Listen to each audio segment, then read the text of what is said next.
live casts that we do. And there's going to be a couple times coming up when I'm going to go live later in the day because I have some friends on other continents who, this is the middle of the night for. So I want to make sure that to bring them on, to chat with them, to have these really cool conversations, that we're planning in enough time so that, it's not 2 a.m. their time. So we're working on that, but there will be some additional times coming up.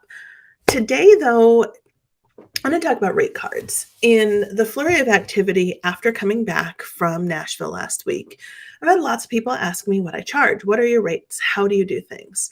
And the truth is, I don't have a public rate card. And the reason for that is that some of the pricing is on my website. You need to know what a VIP day is. You need to know kind of where things start.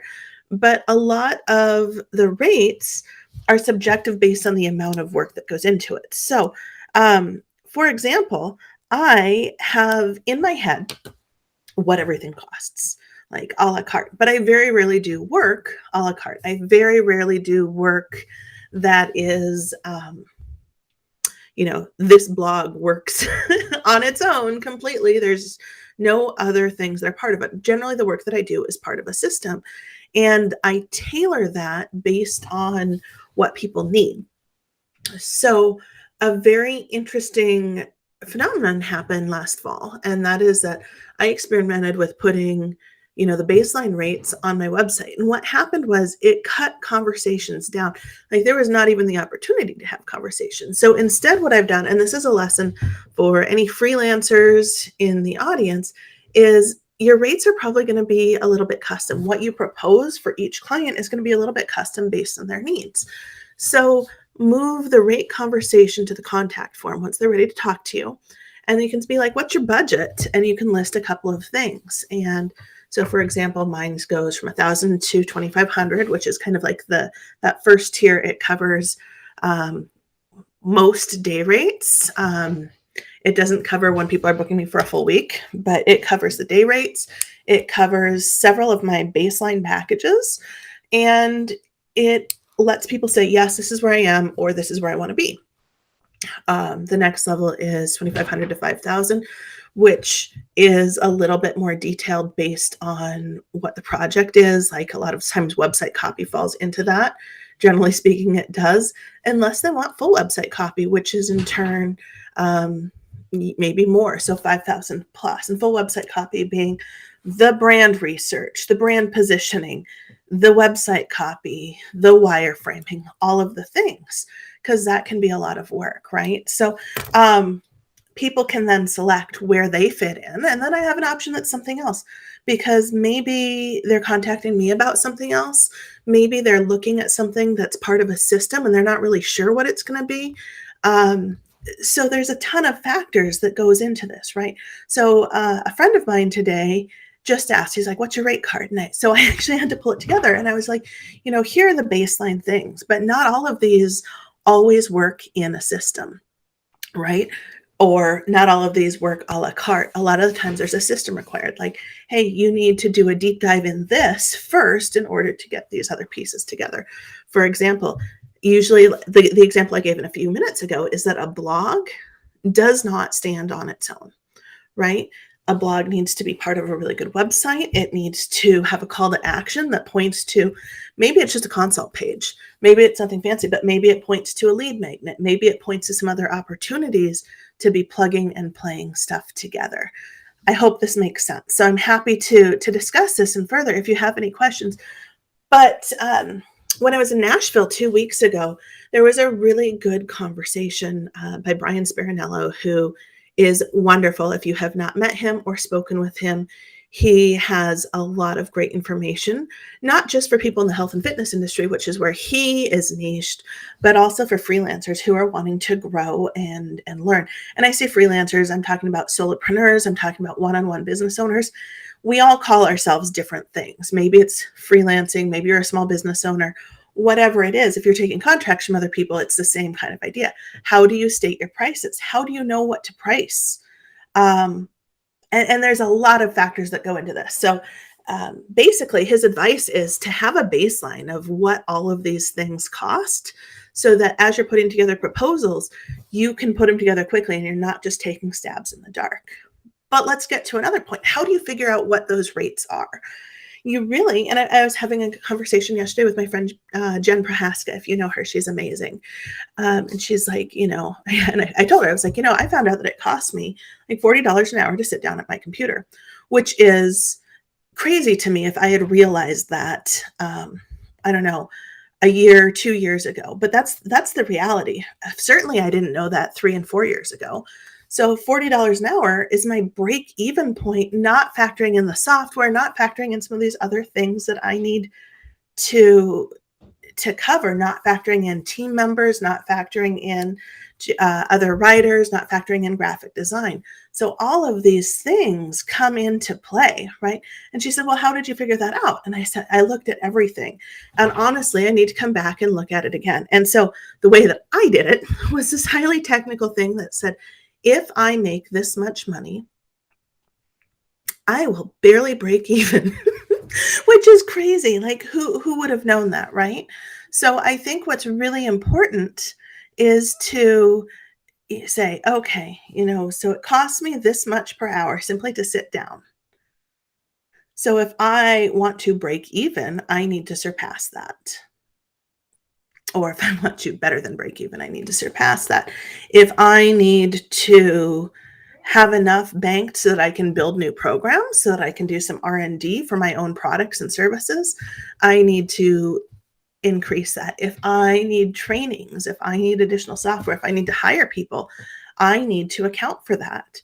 So it's kind of crazy to look at. And so, my highly technical way was really just to say, oh, if I made exactly this, I would not be getting as far as I'd hoped to get. But there's a better way.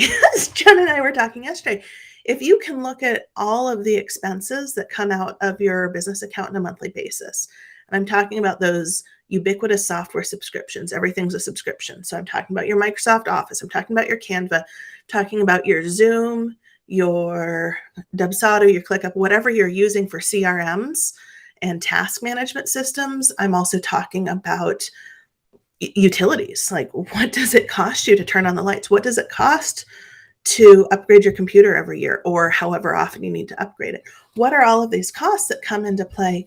And then you divide them out on a monthly basis. And the results are pretty astounding. Like, oh my gosh, this is what it costs me to just sit here. And so once you have that monthly basis, you can say, okay, I am available to take client work 20 hours a week or 30 hours a week or whatever that looks like. It's probably not going to be much more than 30 hours a week that you're actually available to do client work because of some of the other things about running your business, right? So from there, you probably need to double that in order to be able to pay yourself anything reasonable. And from there, if you want to grow your business, you may need to triple or quadruple it. And I think this was a conversation that started about rates, right? And I think we're still there, because once you know what it costs you and what you need to charge, and again, on an hourly or a per project basis is probably the starting point to get your rates and to build a strong baseline. And from there, what you need to be able to do is say, okay, here are the kind of projects I take. Here is, if I was to do this for, 10 hours, what would I need to make it worth it? What can I reasonably output in 10 hours? And there's a number of ways that you can get there, but that's how I went ahead and put together this rate card for my friend Steve, who was asking because he wants to use some of my services as well. And so I said, this is where I need to be if I am going to do these projects, to do individual projects. So it's wild to me what that equates to. So the other side of the equation is what is typical for your industry. And in my industry, anywhere from $90 to $300 an hour is extremely normal for an hourly rate for people, which is crazy. And so I'm somewhere in the middle of that, honestly, what I typically charge versus what I typically make. And I have a couple of clients that are on the lower end of that, and I have a couple of clients that are on the higher end of that. And I say this publicly simply because it depends on the kind of work that I'm doing for that client. It depends on the amount of my attention that they need on a given project. Is this an intensive style? Because intensive style takes a lot more energy and time, and the less intensive style is very, very different. So because it can come in 15 minutes here and check on this, and then 15 minutes there, and then maybe an hour here and maybe an hour there, so it's more challenging to track. So anyway, and I don't do stuff by hour typically, incidentally. I do it by project, because some projects I can whip out in like 30 minutes, and some projects, the same project, same scope, everything else might take me 5 hours, just depending on where my brain is, and all the things. So I think it would behoove you all to take Brian's advice and create a rate card. Um, and you can start where you think it needs to be. And then that way you're basing all of your projects and your proposals based on what all of these things work together as a system. And then there's a lot of and thens and thens and thens. And then as you grow, or as you have the time to sit down with your bookkeeper or your CPA and be like, oh, this is what it's costing me to be in business, then you can revisit those rates later. But you have to have this baseline so that you can start.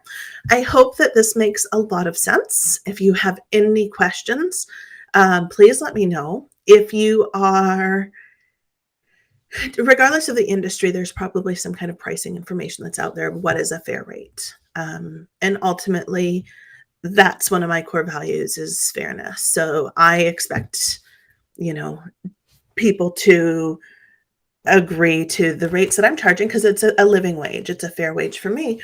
But similarly, when someone comes to me and wants a specific rate, it is important to me to pay them their worth. And a lot of times, junior writers will come to me and they'll be like, this is my rate. And I'm like, sorry, that's not enough. You need to charge more, because I want people to understand the value of what they bring to the table. So I hope that this is helpful to you all. I hope that this is of benefit. And if you have any questions on my rates, rate cards, etc., please don't hesitate to let me know.